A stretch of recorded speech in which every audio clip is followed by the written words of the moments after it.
നമസ്തേ. Sunday ഡിബേറ്റിലേക്ക് സ്വാഗതം. മുൻ പ്രധാനമന്ത്രി ഡോക്ടർ മൻമോഹൻ സിംഗ് ഓർമ്മയാകുമ്പോൾ പദവിക്കനുസരിച്ചുള്ള ആദരവ് അദ്ദേഹത്തിന് ലഭിച്ചിരുന്നുവോ എന്ന ചോദ്യം ബാക്കിയാവുകയാണ്.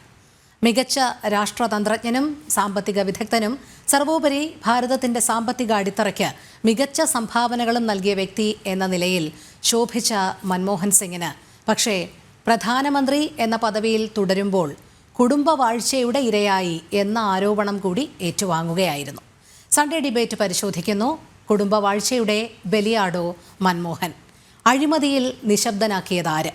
അമിത വിധേയത്വമാണോ തിരിച്ചടിയായത്? ഇന്ന് ഈ ചർച്ചയിൽ നമ്മോടൊപ്പം ചേരുന്ന അതിഥികൾ BJPയുടെ പ്രതിനിധിയായി TP ജയചന്ദ്രൻ മാസ്റ്റർ, കോൺഗ്രസിന്റെ പ്രതിനിധിയായി അഡ്വക്കേറ്റ് അനൂപ് VR, ഒപ്പം രാഷ്ട്രീയ നിരീക്ഷകൻ ഡോക്ടർ G ഗോപകുമാർ എന്നിവരാണ്.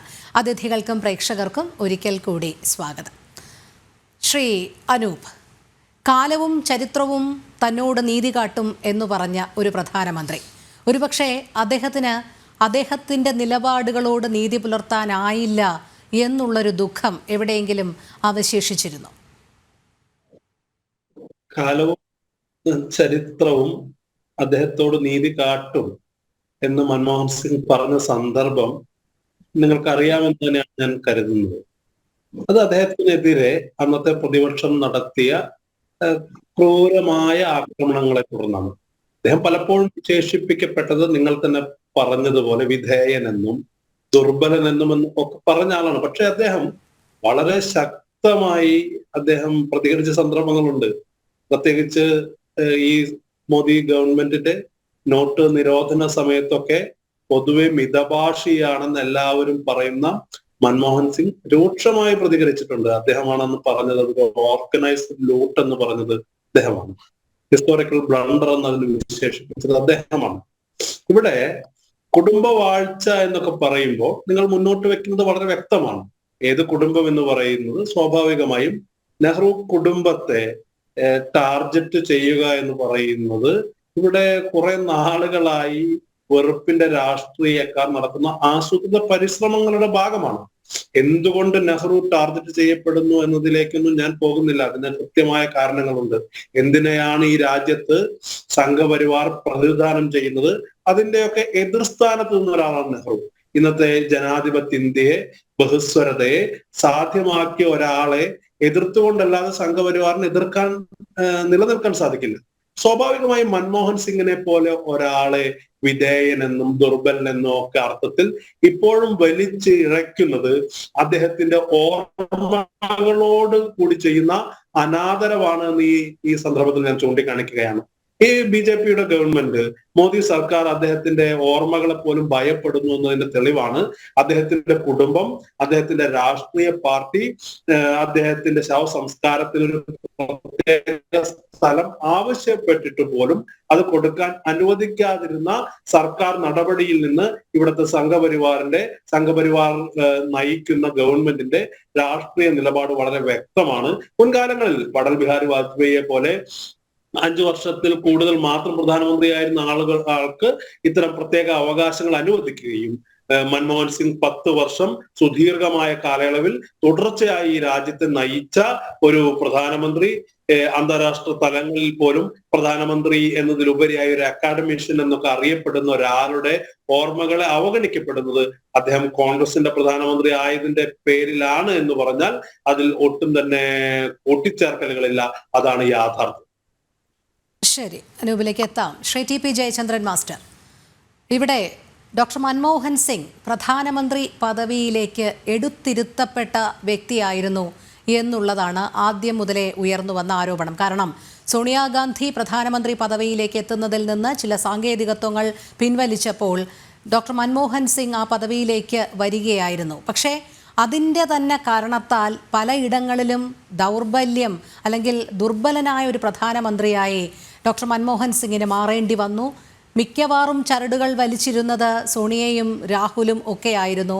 കുടുംബവാഴ്ചയിലേക്ക് കോൺഗ്രസ് ഭരണം മാറുകയും UPA സർക്കാർ വലിയ രീതിയിൽ പ്രധാനമന്ത്രിക്ക് മേൽ സമ്മർദ്ദം ചെലുത്തുകയും അവരുടെ ഇഷ്ടത്തിന് മാത്രമായി ഭരണനിർവഹണത്തിലേക്ക് അദ്ദേഹത്തെ തള്ളിവിടുകയും ആയിരുന്നു എന്നുള്ള ഒരു പ്രതിപക്ഷ ആരോപണത്തെ താങ്കൾ എങ്ങനെ കാണുന്നു? നോക്കൂ, മൻമോഹൻ സിംഗ് തന്റെ കഴിവിന്റെ അംഗീകാരത്തിന്റെ ഫലമായി ഇന്ത്യൻ പ്രധാനമന്ത്രിയായി തീർന്ന ഒരു വ്യക്തിയാണ് എന്ന് അനൂപ് പോലും വിശ്വസിക്കുമെന്ന് എനിക്ക് തോന്നുന്നില്ല. ഒരു കുടുംബത്തിനപ്പുറത്തേക്ക് ഈ രാഷ്ട്രീയ പ്രസ്ഥാനത്തിന് എന്തെങ്കിലും ചിന്തിക്കാൻ സാധിച്ചിട്ടുണ്ടോ എന്നുള്ളത് ഒരു വിമർശനം മാത്രമല്ല, അതൊരു കൃത്യതയോടെയുള്ള യാഥാർത്ഥ്യ ബോധത്തോടെയുള്ള ഒരു വിലയിരുത്തലാണ്. നോക്കൂ, ഇന്ത്യ എന്നാൽ ഇന്നലെയാണെന്നും ഇന്നലെ എന്നാൽ ഇന്ത്യയാണെന്നും അതിനപ്പുറത്തേക്ക് ഒരു ലോകമില്ലെന്നും പ്രഖ്യാപിച്ചത് കോൺഗ്രസിന്റെ അനിഷേധ്യനായ ദേശീയ അധ്യക്ഷൻ DK ബറുവയായിരുന്നു. ആ കുടുംബത്തിനപ്പുറത്തേക്ക് ഒരു നേതൃത്വത്തെ വളർത്തിക്കൊണ്ടുവരുന്നതിനോ താല്പര്യമോ രാജ്യത്തിന്റെ മുന്നേറ്റത്തിലോ ഇവർക്ക് ഒരിക്കൽ പോലും താല്പര്യമുണ്ടായിരുന്നില്ല. പലപ്പോഴും ജീവിച്ചിരുന്ന ആളുകളെക്കാളും അവർക്ക് താല്പര്യം മരണപ്പെട്ടു പോയ നേതാക്കന്മാരുടെ ഭൗതികദേഹം വിറ്റ് ജനങ്ങളുടെ മുന്നിൽ നിന്നും അത് വോട്ടാക്കി മാറ്റലായിരുന്നു. പലപ്പോഴും തകർച്ചയിൽ നിന്നും ഇന്ത്യൻ നാഷണൽ കോൺഗ്രസ് രക്ഷിച്ചത് അത്തരം അപവാദ പ്രചരണങ്ങളും അല്ലെങ്കിൽ അതിലധിഷ്ഠിതമായ ചില വസ്തുതകളോ ആയിരുന്നു. നോക്കൂ, ഇപ്പോൾ തന്നെ ഭാരതത്തിന്റെ 10 വർഷത്തോളം ഭരിച്ചിരുന്ന ഒരു ദേശീയ നേതാവെന്ന പദവിയിലേക്ക് ഉയർന്നിരുന്ന ഒരാൾ നമ്മെ വിട്ടുപിരിഞ്ഞു. ഭാരതത്തിന്റെ സർക്കാർ അദ്ദേഹത്തെ അർഹമായ എല്ലാ തരത്തിലുള്ള പരിഗണനകളും നൽകിയപ്പോഴും അദ്ദേഹത്തിന്റെ ശവമടക്കുന്നതിന്റെ മുമ്പ് എങ്ങനെയാണ് ആ ശരീരം തങ്ങൾക്ക് കച്ചവട താല്പര്യ പ്രകാരം തങ്ങൾ ഉപയോഗപ്പെടുത്തുവാൻ സാധിക്കുക എന്നുള്ള നീചമായ ചിന്താധാരയല്ലേ ഇത് ഉത്ഭവിക്കുന്നത്? ഞാൻ എന്റെ അനൂപിനോട് ഒറ്റ ചോദ്യം ചോദിക്കും. അല്ല സർ, ഇതിനു മുമ്പ് മരണപ്പെട്ട ഒരുപക്ഷെ ഇദ്ദേഹത്തെക്കാൾ വൈജ്ഞാനിക, ഇദ്ദേഹം മോശക്കാരനാണ് എന്നല്ല, അദ്ദേഹത്തിന്റെ ദൈക്ഷണിക നിലവാരത്തെ, സാമ്പത്തിക ശാസ്ത്രീയ അദ്ദേഹത്തിന്റെ കഴിവിനെ, ലോക ബാങ്കിന്റെ പോലും തലവനായ അദ്ദേഹത്തിന്റെ പ്രവർത്തനങ്ങളെ, നെഹ്റുവിയൻ സാമ്പത്തിക ശാസ്ത്രത്തെ കുടഞ്ഞെറിയാനുള്ള ധൈര്യത്തെ, രാജ്യത്തിന്റെ തകർച്ചയ്ക്ക് കാരണമായ ഇന്ത്യൻ നാഷണൽ കോൺഗ്രസിന്റെ നയങ്ങളിൽ നിന്ന് വ്യതിചരിച്ചുകൊണ്ട് രാജ്യത്തിന് ഒരു പുതിയ സാമ്പത്തിക നയം കൊണ്ടുവരണമെന്നും അദ്ദേഹത്തിന്റെ ധീരോദാത്തമായ തീരുമാനത്തെ ഒക്കെ നമ്മൾ ശ്ലാഘിക്കുന്നു. ഒരുപക്ഷെ അദ്ദേഹത്തിന്റെ തീരുമാനങ്ങളെ കൂടുതൽ ശക്തമായും ഫലവത്തായും നടത്തുന്നത് കൊണ്ടാണ് ഭാരതത്തിന്റെ ലോക നിലവാരത്തിലേക്ക് ഉയർന്നിരിക്കുന്നത്.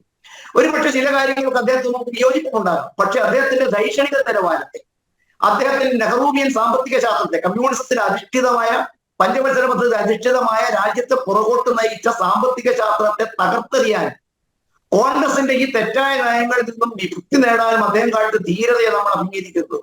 അഴിമതിയുടെ കറവുകൊള്ളാത്ത അദ്ദേഹത്തിന്റെ നിസ്വാർത്ഥമായ ജീവിതത്തെയും നമ്മൾ അംഗീകരിക്കുമ്പോൾ തന്നെ തൊട്ട് മുമ്പ് അദ്ദേഹത്തെക്കാൾ തന്നെ പ്രഗത്ഭനായിരുന്ന നരസിംഹറാവുവിന് ഞാൻ എന്റെ അനൂപിനോട് ചോദിക്കും, അല്ല സർ, അദ്ദേഹത്തിന്റെ ഭൗതിക ദേഹം തിരുവനന്തപുരത്തെ AICCയുടെ ആസ്ഥാനത്ത് എത്ര സമയം നിങ്ങൾ കിടത്താൻ വേണ്ടി തയ്യാറായി?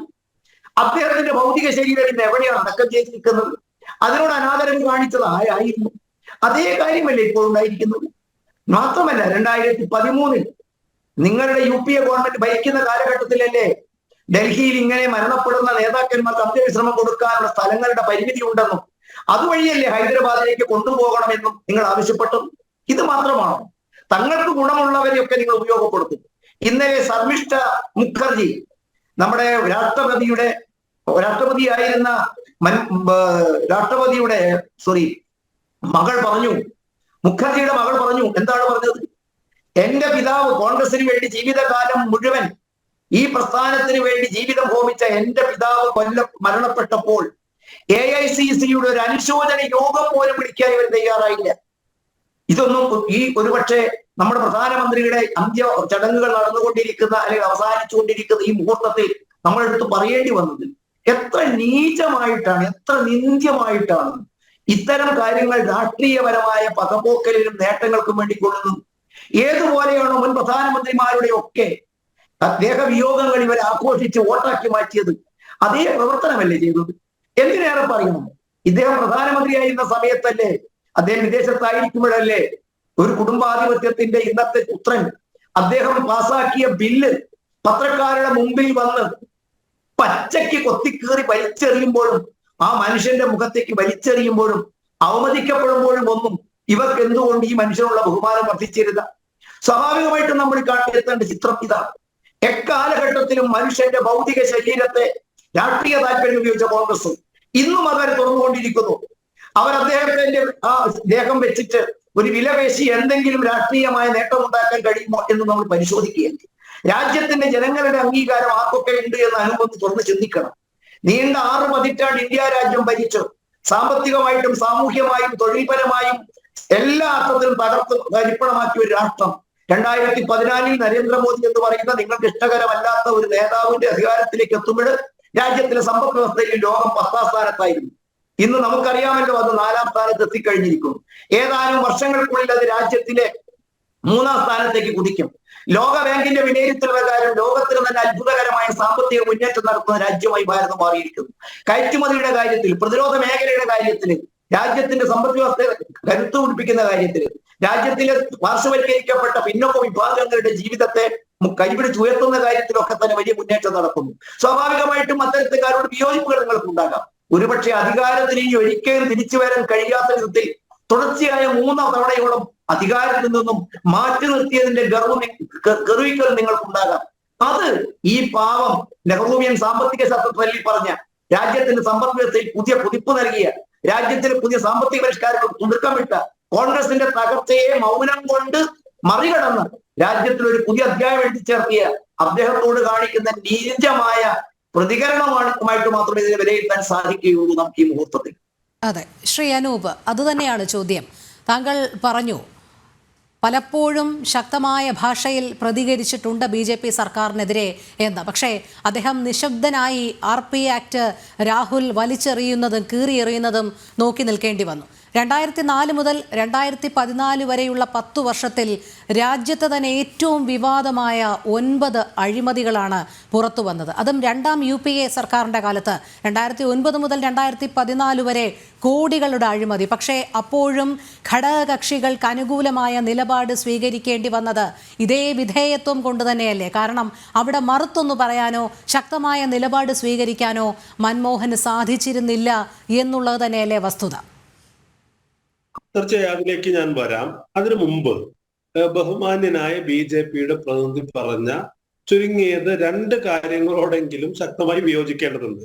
ഒന്നാമതായി അദ്ദേഹം സംസാരിച്ചു തുടങ്ങിയത് തന്നെ മൻമോഹൻ സിംഗ് അദ്ദേഹത്തിന്റെ കഴിവിന്റെയും സാമർത്ഥ്യത്തിന്റെയും അടിസ്ഥാനത്തിൽ ഈ രാജ്യത്തിന്റെ പ്രധാനമന്ത്രി ആയ ഒരാളല്ല എന്ന് പറഞ്ഞുകൊണ്ടാണ്. അത് അങ്ങേയറ്റം അപലപിക്കപ്പെടേണ്ടതാണ്. അദ്ദേഹത്തിന്റെ ഓർമ്മകളെ കൂടി ഉള്ള അനാദരവാണ്. ഇവിടെ മൻമോഹൻ സിംഗിനെ അദ്ദേഹത്തിന്റെ കഴിവും ധൈഷണികതയും സാമർഥ്യവും പരിഗണിച്ചുകൊണ്ട് തന്നെയാണ് കോൺഗ്രസ് പാർട്ടി പ്രധാനമന്ത്രി സ്ഥാനത്തേക്ക് നിയോഗിക്കുന്നത്. ഇവിടെ നരേന്ദ്രമോദിയെ BJP നിയോഗിക്കുന്നത് എന്താ? ഗുജറാത്തിന്റെ പശ്ചാത്തലത്തിലാണോ? ഗുജറാത്തിൽ അദ്ദേഹം വെറുപ്പ് ഉൽപ്പാദിപ്പിച്ചതിന്റെ പേരിൽ നരേന്ദ്രമോദിയെ തീരുമാനിക്കുന്നത് പോലെയാണോ ലോകം ആദരിക്കുന്ന മൻമോഹൻ സിംഗിനെ കോൺഗ്രസ് പാർട്ടി ഈ രാജ്യത്ത് നയിക്കാൻ നിയോഗിക്കുന്നത്? എന്തടിസ്ഥാനത്തിലാണ് നിങ്ങൾ നരേന്ദ്രമോദിയെ നിയോഗിക്കുന്നത്? അത് നിങ്ങൾക്ക് നിങ്ങളുടെ ഒരു രാഷ്ട്രീയ പാർട്ടി എന്നുള്ള നിലയിൽ BJPയുടെ സാമർത്ഥ്യമാണ്. BJP ചില മേഖലകളിൽ നേരത്തെ പറഞ്ഞ പോലെ വെറുപ്പ് ഉൽപ്പാദിപ്പിക്കുന്ന കാര്യത്തിൽ, ഈ രാജ്യത്ത് ചില ആളുകളെ വേട്ടയാടുന്ന കാര്യത്തിൽ നരേന്ദ്രമോദിയുടെ സാമർത്ഥ്യത്തെ BJP പരിഗണിച്ചെങ്കിൽ ഇവിടെ കോൺഗ്രസ് പരിഗണിച്ചത് മൻമോഹൻ സിംഗിന്റെ ധൈഷണികതയാണ്, പ്രതിച്ഛായയാണ്, സാമ്പത്തിക പ്രതിസന്ധിയെ അടക്കം മറികടക്കുന്നതിന് അദ്ദേഹം മുൻകാലങ്ങളിൽ പ്രദർശിപ്പിച്ച ഒരു വലിയ മിടുക്കിനെയാണ്. ഒന്നാമത്തെ കാര്യം. രണ്ടാമത്തെ കാര്യം, അദ്ദേഹം പറഞ്ഞത് സോണിയാഗാന്ധി ചില സാങ്കേതികത്വങ്ങൾ കൊണ്ട് മാറി നിന്നെന്നാണ്. ഒരു സാങ്കേതികത്വമില്ല. സോണിയാഗാന്ധിയെ സംബന്ധിച്ച് അവർ ഇന്ത്യൻ പൗരയാണ്. ഇന്ത്യൻ പൗരയായിരിക്കുന്ന ആർക്കും ഇന്ത്യൻ പ്രധാനമന്ത്രി സ്ഥാനത്തേക്ക് വരാമെന്നുള്ള കാര്യത്തിൽ ആർക്കും ഒരു സംശയവുമില്ല. അത് അന്നത്തെ UPA ഗവൺമെന്റ് പ്രധാനമന്ത്രി സ്ഥാനത്തേക്ക് അവരെ തിരഞ്ഞെടുത്തതാണ്. പക്ഷെ സോണിയാഗാന്ധി എടുത്ത വ്യക്തിപരമായ തിളക്കമുള്ള രാഷ്ട്രീയ തീരുമാനമാണ്. അത് സാങ്കേതികത്വത്തിന്റെ ഭാഗമൊന്നുമല്ല. ഇവിടെ ഉൾപ്പെടെയുള്ള രാജ്യത്തെ പേരിൽ വലിയ കലാപങ്ങൾ സൃഷ്ടിക്കാമെന്ന് ആഗ്രഹിച്ചവർക്ക് ഉൾക്കൊള്ളാൻ കഴിയാത്ത തരത്തിലുള്ള ഒരു വലിയ വ്യക്തിപരമായ വലിയൊരു രാഷ്ട്രീയമായ ഒരു തീരുമാനം അവർ എടുക്കുകയാണ്. അത് രണ്ടാമത്തെ കാര്യം. പിന്നെ അദ്ദേഹം കോൺഗ്രസിനെ ഇകഴ്ത്താൻ വേണ്ടിയാണെങ്കിൽ കൂടി മൻമോഹൻ സിംഗിന്റെ സംഭാവനകൾ അംഗീകരിച്ചു. അദ്ദേഹം പറഞ്ഞത് എന്താ? മൻമോഹൻ സിംഗ് ഈ രാജ്യത്തിന്റെ മുന്നോട്ടുള്ള പ്രയാണത്തിൽ വലിയ പങ്ക് വഹിച്ചു എന്ന് സംഘപരിവാറിന്റെ പ്രതിനിധിയാണെങ്കിലും അംഗീകരിക്കേണ്ടി വരുന്നത് ഞങ്ങൾക്ക് സന്തോഷമുണ്ട്. പക്ഷെ അതിന്റെ അദ്ദേഹം പറഞ്ഞത് എന്താ? അങ്ങനെയല്ല. നെഹ്റു എനിക്ക് സ്വാതന്ത്ര്യം കിട്ടിയ നെഹ്റു എടുത്ത സാമ്പത്തികവും രാഷ്ട്രീയവുമായി എടുത്ത നിലപാടുകളുടെ കരുത്തിന്റെ പ്രധാനത്തെയും മുന്നോട്ട് പോയത്. ഈ രാജ്യം നമുക്കറിയാം, ഈ രാജ്യത്ത് ഒരു മുട്ടുസൂചി പോലും ഉൽപ്പാദിപ്പിക്കാൻ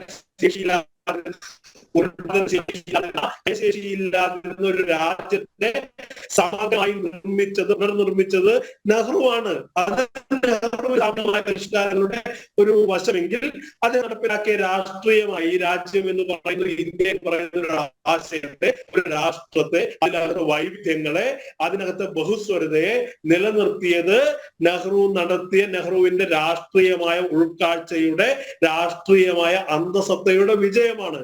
നമ്മളോടൊപ്പം സ്വാതന്ത്ര്യം നേടിയ ആ കാലഘട്ടത്തിൽ മുന്നോട്ട് വന്ന പല രാജ്യങ്ങളും പിന്നീട് ഏകാധിപത്യത്തിലേക്കും സ്വേച്ഛാധിപത്യത്തിലേക്കും പട്ടാള ഭരണത്തിലേക്കും വഴുതി വീണപ്പോൾ ഈ രാജ്യത്തെ ജനാധിപത്യപരമായി മുന്നോട്ട് കൊണ്ടുപോയത്, നിലനിർത്തിയത് നെഹ്റുവാണ്. നെഹ്റുവിന്റെ ഈ പറയുന്ന ഭരണഘടനാ മൂല്യങ്ങളിൽ അധിഷ്ഠിതമായി നെഹ്റു നടത്തിയ രാഷ്ട്രീയ പ്രയോഗങ്ങളാണ്. പിന്നെ അദ്ദേഹം പറഞ്ഞു ഗാന്ധിയെ കുറിച്ച് ഇന്ത്യയാണ് ഇന്ദിര എന്ന് പറഞ്ഞ ആളുകളുണ്ട്. വളരെ യാഥാർത്ഥ്യമാണ്. പക്ഷെ ഇന്ദിരാഗാന്ധി ഇന്ത്യയുടെ പ്രധാനമന്ത്രി ആയിരിക്കുമ്പോഴും അത് അവർ രൂക്ഷമായി വിമർശിക്കപ്പെട്ടിട്ടുണ്ട്. കോൺഗ്രസിനകത്തു തന്നെ. ഞാൻ അധികം ഉദാഹരണങ്ങളിലേക്കൊന്നും പോകുന്നില്ല. നമുക്ക് പരിചിതനായ കേരളത്തിൽ നിന്നുള്ള AK ആന്റണിയെ പോലൊരു നേതാവ് ഗുവാഹത്തി സമ്മേളനത്തിൽ, കോൺഗ്രസിന്റെ ഗുവാഹത്തി സമ്മേളനത്തിൽ ഇന്ദിരാഗാന്ധിയുടെ അടിയന്തരാവസ്ഥയിൽ നടന്ന ചില നടപടിക്രമങ്ങളെ വിമർശിച്ചതിന്റെ പേരിലും അദ്ദേഹം ഈ പാർട്ടിയിൽ, പിന്നീട് കോൺഗ്രസിൽ പിളർപ്പുണ്ടാകുന്നത് വരെ ആ പാർട്ടിയിൽ തന്നെ തുടർന്ന് ചരിത്രം നമ്മുടെ മുന്നിലുണ്ട്. പക്ഷേ മോദിയെ വിമർശിച്ച, മോദിയുടെ മന്ത്രിസഭയിൽ അംഗമായ, മോദിയുടെ ആഭ്യന്തരമന്ത്രിയായിരുന്ന കിരൺ പാണ്ഡ്യക്ക് എന്താണ് സംഭവിച്ചതെന്ന് BJPയുടെ ബഹുമാന്യനായ നേതാവിന് അറിയാമല്ലോ. അദ്ദേഹം കൊല്ലപ്പെടുകയായിരുന്നു. അദ്ദേഹത്തിന്റെ കുടുംബം, ഞാൻ പറയുന്നതല്ല, അദ്ദേഹത്തിന്റെ വിധവ ഉൾപ്പെടെയുള്ള ആളുകൾ ആരോപിച്ചിട്ടുണ്ട്. അതിന്റെ വിശദാംശങ്ങളിലേക്കൊന്നും ഞാൻ കടക്കുന്നില്ല. പക്ഷേ ഇവിടെ കിരൺ പാണ്ഡ്യക്ക് സംഭവിച്ചതുപോലെ കോൺഗ്രസിൽ സംഭവിച്ചിട്ടില്ല, ഇന്ദിരാഗാന്ധിയുടെ കാര്യത്തിൽ സംഭവിച്ചിട്ടില്ല. അവർ ശ്ലാഘിക്കപ്പെട്ടതുപോലെ വിമർശിക്കപ്പെട്ടിട്ടുണ്ട്. ആ വിമർശനങ്ങൾ അവർ ഉൾക്കൊണ്ടിട്ടുണ്ട്. അടിയന്തരാവസ്ഥയ്ക്ക് ശേഷം ഇന്ദിരാഗാന്ധി പരാജയപ്പെട്ടപ്പോൾ ഇന്ദിരാഗാന്ധി ആ രാജ്യഭാരം ഒഴിയാൻ തയ്യാറാകില്ല എന്ന് പറഞ്ഞ ആളുകളുണ്ട്. പക്ഷേ ശ്രീ അനൂപ്, ഇവിടെ ഡോക്ടർ മൻമോഹൻ സിംഗിനെ ഓർക്കുമ്പോൾ അദ്ദേഹത്തിൻ്റെ നിലപാടുകൾ, അദ്ദേഹം നൽകിയ സംഭാവനകൾ, ഇതൊന്നും രാജ്യത്തെ സാധാരണക്കാരിലേക്ക് എത്താത്തതിനു പിന്നിൽ ഒരുപക്ഷെ അദ്ദേഹം തൻ്റെ നിലപാടുകൾ ഇതാണ്, അല്ലെങ്കിൽ തൻ്റെ പ്രവൃത്തികൾ ഇതാണ് എന്ന് ഉറക്കെ വിളിച്ചു പറയാൻ പോലും ധൈര്യം കാണിച്ചിരുന്നില്ല. അതിനു പിന്നിലാണ് ഈ സമ്മർദ്ദ രാഷ്ട്രീയം, അല്ലെങ്കിൽ അദ്ദേഹത്തിനും മേലെയുള്ള ഒരു ഭരണം, കുടുംബവാഴ്ച. അതുകൊണ്ട് തന്നെയല്ലേ അദ്ദേഹത്തിന് പ്രധാനമന്ത്രി എന്നുള്ള രീതിയിൽ, ഡോക്ടർ മൻമോഹൻ സിംഗിന്റെ സംഭാവനകൾ എന്നുള്ള രീതിയിൽ ഒരിടത്തും തിളങ്ങാൻ പറ്റാൻ കഴിയാതെ പോയത്? ഒരിക്കലുമല്ല. ഓരോ നേതാവിനും ജനിതകമായും അവർ ആർജിച്ചെടുക്കുന്നതുമായ ഒരു ശൈലിയുണ്ട്. ഇപ്പൊ മൻമോഹൻ സിംഗിനെ സംബന്ധിച്ച് അദ്ദേഹം ഒരു സൗമ്യമായി കാര്യങ്ങൾ ചെയ്യുന്ന ആളാണ്. അദ്ദേഹം എപ്പോഴും ഞാൻ എന്ന് പറഞ്ഞ് കോട്ടളവിൽ അഭിരമിക്കുന്ന, മൻ കി ബാത്ത് ഭാഷണങ്ങളിൽ അഭിരമിക്കുന്ന ഒരു വ്യക്തിയല്ല. അദ്ദേഹം ചെയ്യാനുള്ളത് ചെയ്യുകയും എന്നിട്ട് സൗമ്യമായി അവിടെ നിന്ന് അദ്ദേഹത്തിന്റെ ചുമതല നിർവഹിക്കുകയും ചെയ്ത ആളാണ്. പക്ഷെ മൻമോഹൻ സിംഗ് എന്താണ് എന്ന് ഇന്ത്യൻ ജനതയ്ക്ക് മനസ്സിലായത് നരേന്ദ്രമോദി ഇന്ത്യയുടെ പ്രധാനമന്ത്രി ആയപ്പോഴാണ്. പിന്നെ ഒരു കാര്യം, കോൺഗ്രസ് നേരത്തെ പറഞ്ഞത് കൂട്ടിച്ചേർക്കാൻ ഞാൻ ആഗ്രഹിക്കുകയാണ്. കോൺഗ്രസ് അദ്ദേഹത്തിന്റെ സാമർത്ഥ്യം, അദ്ദേഹത്തിന്റെ കഴിവ് കൊണ്ടല്ല അദ്ദേഹത്തെ തെരഞ്ഞെടുത്തത് എന്ന് പറയുമ്പോൾ BJPയുടെ ബഹുമാന്യനായ പ്രതിനിധി മനസ്സിലാക്കേണ്ട ഒരു കാര്യമുണ്ട്. ലോക ചരിത്രത്തിൽ പോലും കേട്ടുകേൾവിയില്ലാത്ത വിധത്തിലാണ് മൻമോഹൻ സിംഗിനെ പോലൊരാൾ ഇന്ത്യൻ ജനതയുടെ 2% മാത്രം ജനസംഖ്യയുള്ള ഒരു സമൂഹത്തിൽ നിന്നും സമുദായത്തിൽ നിന്നും വരുന്ന ഒരാൾ ഇന്ത്യയുടെ പ്രധാനമന്ത്രിയായി 10 വർഷം ഈ രാജ്യത്തെ നയിക്കാൻ കോൺഗ്രസ് അദ്ദേഹത്തെ തിരഞ്ഞെടുക്കുന്നത്, ഇന്ത്യ പോലൊരു ബൃഹത്തായ രാജ്യത്തെ ഭരണാധികാരിയെ തിരഞ്ഞെടുക്കുന്നത് ലോക രാജ്യങ്ങളിൽ കോൺഗ്രസിനെ പോലൊരു രാഷ്ട്രീയ പാർട്ടിക്ക് മാത്രം നടത്താൻ കഴിയുന്ന ജനാധിപത്യത്തിന്റെ ക്ലാസിക്കലായ ഉദാഹരണമാണ്. ബരാക് ഒബാമയെ പോലൊരു കറുത്ത വർഗ്ഗക്കാരൻ അമേരിക്കയുടെ പ്രസിഡന്റ് ആകാൻ നിന്നപ്പോൾ അവിടെ ഉണ്ടായ കാര്യങ്ങൾ, അവിടെ അദ്ദേഹത്തിനെതിരെ നടന്ന വിമർശനങ്ങൾ നമുക്കറിയാം. അതൊന്നുമല്ല, ഇന്ത്യ പോലെ ബൃഹത്തായ ലോകത്തിലെ തന്നെ ഏറ്റവും കൂടുതൽ ജനസംഖ്യയുള്ള രാജ്യത്ത് 2% മാത്രം ജനസംഖ്യയുള്ള ഒരു ന്യൂനപക്ഷ മതവിഭാഗത്തിൽപ്പെടുന്ന ഒരാളെ രാജ്യത്തിന്റെ പ്രധാനമന്ത്രി സ്ഥാനത്തേക്ക് നിയോഗിക്കാൻ കഴിയുന്ന ലോകത്തെ ഒരേ ഒരു രാഷ്ട്രീയ പാർട്ടിയുടെ പേര് ഇന്ത്യൻ നാഷണൽ കോൺഗ്രസ് ആണെന്ന് അഭിമാനത്തോടു കൂടി ഈ ചർച്ചയിൽ എനിക്ക് സംഘപരിവാറിന്റെ പ്രതിനിധിയോട് മുഖത്ത് നോക്കി പറയാൻ കഴിയും. അതാണ് കോൺഗ്രസ് മുന്നോട്ട് വെച്ചത്. മൻമോഹൻ സിംഗിന്റെ ദൈക്ഷണികമായ കഴിവിനെ, നേതൃപരമായ മികവിനെ അംഗീകരിച്ചുകൊണ്ട് തന്നെയാണ് കോൺഗ്രസ് അത് ചെയ്തത്. ശരി, രാഷ്ട്രീയ നിരീക്ഷകനായ ഡോക്ടർ ജി ഗോപകുമാർ കൂടി ചേരുകയാണ്. സ്വാഗതം ശ്രീ ഗോപകുമാർ. ഡോക്ടർ മൻമോഹൻ സിംഗിനെ താങ്കൾ എങ്ങനെയാണ് ഓർത്തെടുക്കുന്നത്? അദ്ദേഹത്തിൻ്റെ മരണശേഷവും നമ്മൾ പ്രധാനമായും അദ്ദേഹത്തിൻ്റെ സാമ്പത്തിക വിദഗ്ധൻ എന്നുള്ള രീതിയിലും രാഷ്ട്രതന്ത്രജ്ഞൻ എന്നുള്ള രീതിയിലും അദ്ദേഹം ഭാരതത്തിന് നൽകിയ സംഭാവനകളെയൊക്കെ പ്രകീർത്തിക്കുമ്പോൾ തന്നെ പ്രധാനമന്ത്രി എന്ന പദവിയിൽ ശോഭിക്കാൻ ആയില്ല, അല്ലെങ്കിൽ പ്രവൃത്തി ജനങ്ങളിലേക്ക് എത്തിക്കാൻ കഴിഞ്ഞില്ല, അതിനുമേൽ സമ്മർദ്ദം ചെലുത്തിയത് കുടുംബവാഴ്ചയുടെ ആധിപത്യമായിരുന്നു എന്നുള്ള ചില വിമർശനങ്ങളും ഉയരുന്നുണ്ട്. താങ്കൾ ഈ അവസരത്തിൽ എങ്ങനെയാണ് അതിനെയൊക്കെ കാണുന്നത്?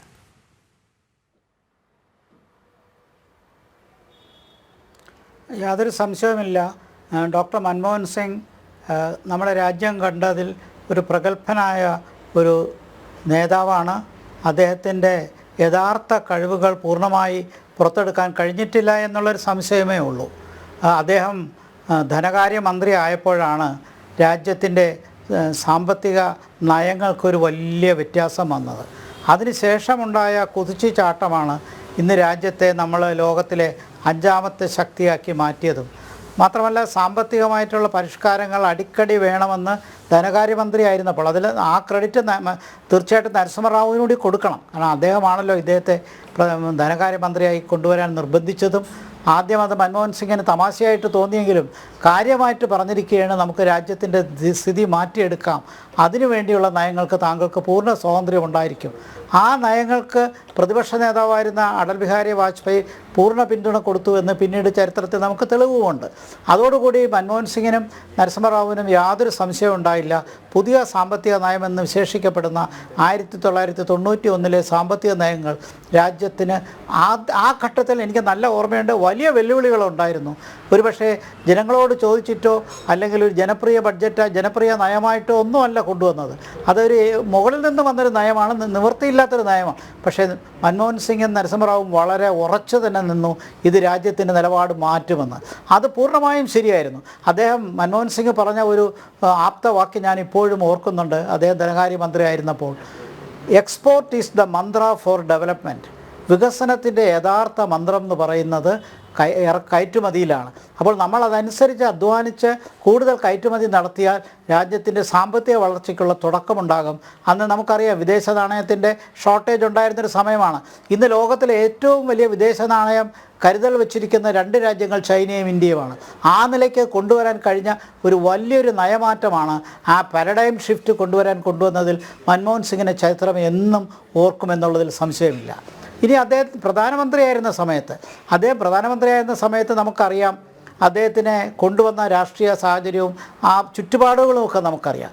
അത് കഴിഞ്ഞ് അദ്ദേഹത്തിനെ കൊണ്ടുവന്നപ്പോൾ തീർച്ചയായിട്ടും അതിന് മുകളിലൊരു അഡ്വൈസറി കമ്മിറ്റി വന്നു. ക്യാബിനറ്റിൻ്റെ മുകളിലൊരു അഡ്വൈസറി കമ്മിറ്റി എന്ന് പറയുന്നത് പാർലമെൻ്ററി ചരിത്രത്തിൽ കേട്ടുകഴിവില്ലാത്തതാണ്. പ്രയോഗത്തിൽ അതൊരു സൂപ്പർ ക്യാബിനറ്റായി മാറി. ആ സൂപ്പർ ക്യാബിനറ്റ് പറയുന്നത് പോലെ ചെയ്യാൻ അദ്ദേഹം നിർബന്ധിതമായി. അദ്ദേഹം ഒരു പരമ്പരാഗത രാഷ്ട്രീയക്കാരനല്ല എന്ന് നമുക്കെല്ലാവർക്കും അറിയാം. രാജ്യസഭയിൽ കൂടിയാണ് അദ്ദേഹം പാർലമെൻറ്റിലേക്ക് കടക്കുന്നത്. ലോക്സഭയിലേക്ക് വരുന്നൊരു ജനകീയ നേതാവല്ല, അദ്ദേഹം ഒരു പരമ്പരാഗത രാഷ്ട്രീയക്കാരനെ അല്ലായിരുന്നു. പക്ഷേ അദ്ദേഹത്തിൻ്റെ സാങ്കേതിക രംഗം, അദ്ദേഹത്തിൻ്റെ ബയോഡേറ്റ ഞാൻ വായിച്ചിട്ടുണ്ട്.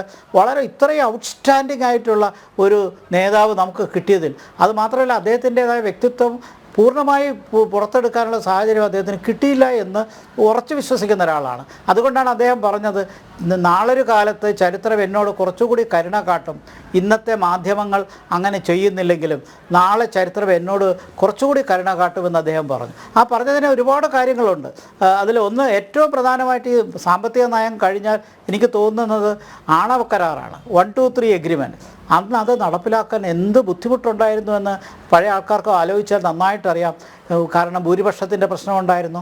ഇടതുപക്ഷം എപ്പോൾ വേണമെങ്കിലും പിൻവാങ്ങുമെന്നുള്ള പ്രതീക്ഷയുണ്ട് ഉള്ള ഒരു ത്രെട്ടണിങ് ആറ്റിറ്റ്യൂഡ് ഉണ്ടായിരുന്നു, ഭീഷണി ഉണ്ടായിരുന്നു.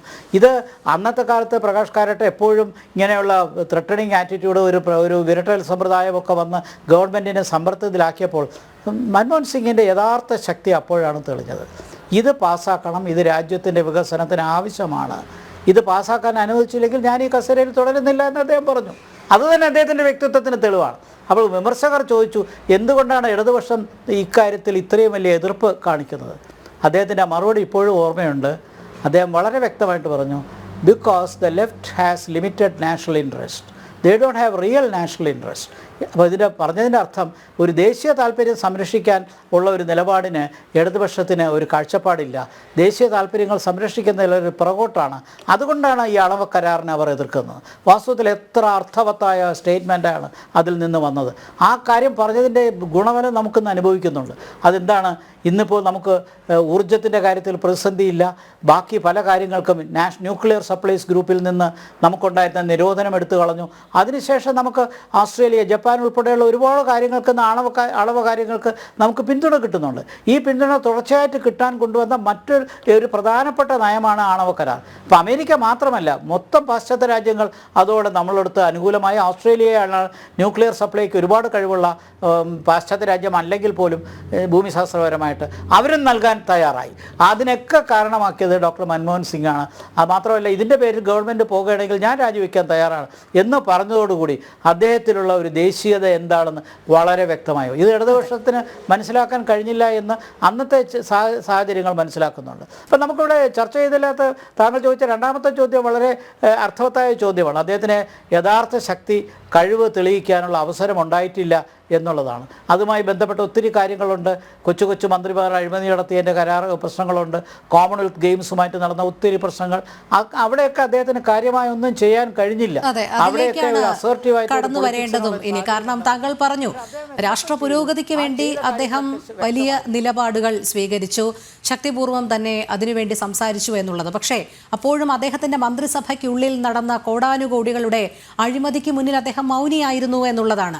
2004 തുടങ്ങി 2014 വരെയുള്ള 10 വർഷത്തിൽ 9 അഴിമതി കഥകൾ പുറത്തു വന്നിട്ടും രണ്ടാം UPA സർക്കാരിന്റെ കാലത്ത് വലിയ രീതിയിലുള്ള അഴിമതി കഥകൾ തുടർച്ചയായി വന്നപ്പോഴുമൊക്കെ അദ്ദേഹത്തിന്റെ മൗനം തുടരുന്നു എന്നുള്ളത് തന്നെയായിരുന്നു. ദേശീയതയ്ക്ക് വേണ്ടി അദ്ദേഹത്തിന് അല്പം കൂടി ഉറക്കെ സംസാരിക്കാമായിരുന്നു. പക്ഷേ അവിടെയൊക്കെ ഈ സമ്മർദ്ദത്തിന് ഫലമായി ഘടകകക്ഷി നേതാക്കൾ വീണ്ടും അതേ മന്ത്രിസഭയിൽ തുടരുന്ന സാഹചര്യത്തിലേക്ക് കൊണ്ടുചെന്നെത്തിക്കുന്നതിലും അദ്ദേഹം പരാജയപ്പെട്ടു എന്ന് പറയില്ലേ ഒരർത്ഥത്തിൽ?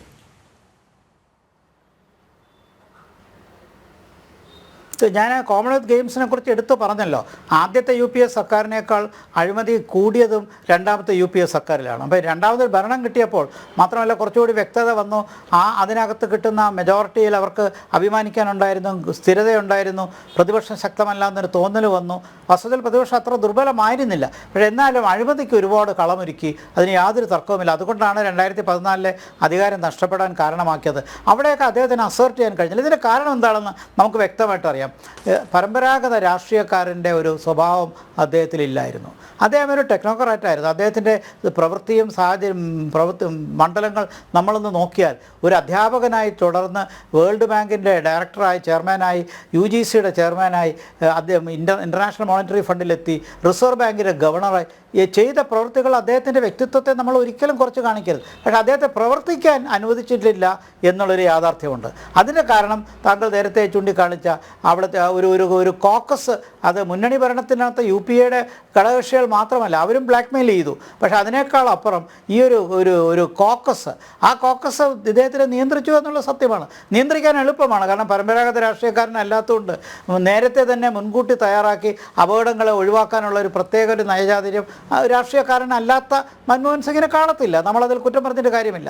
ഇനി അങ്ങോട്ടുള്ള യുഗത്തിലൊക്കെ കൂടുതലും സാങ്കേതിക വിദ്യയ്ക്കൊക്കെ പ്രാധാന്യം നൽകുന്ന ഒരു രാഷ്ട്രീയം വരും. ഇത് മറ്റ് രാജ്യങ്ങളിൽ, ഫ്രാൻസിലും ഒക്കെ ഇങ്ങനെ വന്നിട്ടുണ്ട്. അപ്പോൾ അങ്ങനെയൊക്കെ വരുമ്പോഴത്തേക്ക് ഒരു പരമ്പരാഗത രാഷ്ട്രീയക്കാരൻ്റെ അളവും വെട്ടും ഒഴിഞ്ഞു മാറലും ഒന്നും അദ്ദേഹത്തിന് വശമില്ലായിരുന്നു. അത് ആ പറഞ്ഞ കാര്യങ്ങൾ സത്യമാണ്. പക്ഷേ അദ്ദേഹത്തിനെ ഓവർഷാഡോ ചെയ്യുന്ന രീതിയിലുണ്ടായ സൂപ്പർ ക്യാബിനറ്റാണ് ഈ പ്രശ്നം കൂടുതലും ഉണ്ടാക്കിയത്.